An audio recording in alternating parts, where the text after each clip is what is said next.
Well, good evening, and thanks for joining us. I'm Monty Torres. Anna Laurel is off tonight. That shooting happened around 3:30 on the campus of Aynesworth Elementary School. That's located at Church and Chestnut. KMPH News reporter Eric Rosales has been following this investigation. Eric, what's the latest? Well, Monty, Fresno police are telling me this evening that it all began with a tip that a known gang member had stolen a gun and some other items out of his family's home. Police tried to confront him, and police say that his actions forced them to shoot.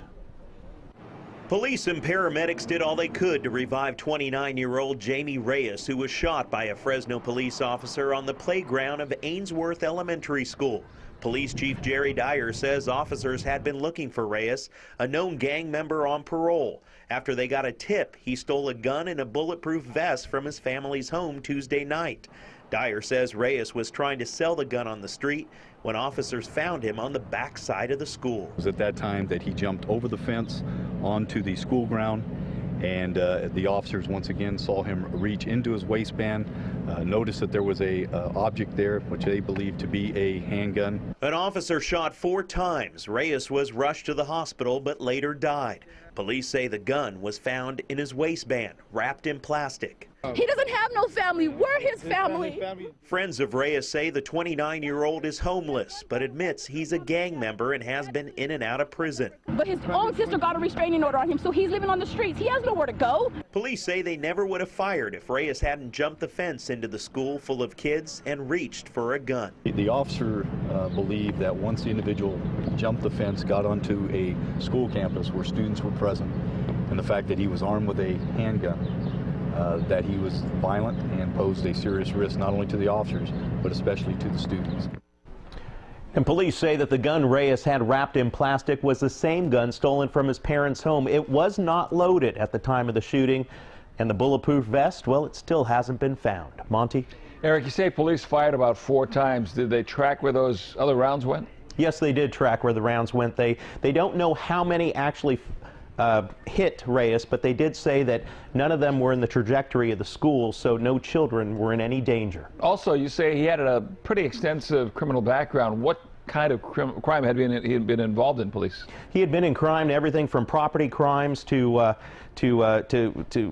he had spent in and out of prison, but it's mainly property crimes that he had been dealing with. All right, Eric, thank you. And just after those bullets went flying, administrators at Aynesworth Elementary put the campus on lockdown. There were more than 180 kids on the campus while that was happening. Teachers rushed them into the cafeteria as soon as the shots rang out until police said the coast was clear. Though the district called parents to fill them in on the situation, many were understandably worried when they pulled up to campus and saw police. That's a lot of bad people, criminals out there, so, and then you have your kids around here in school trying to, learn and just have a, good day, and got stuff like that going on. Yeah, I'm real concerned about that.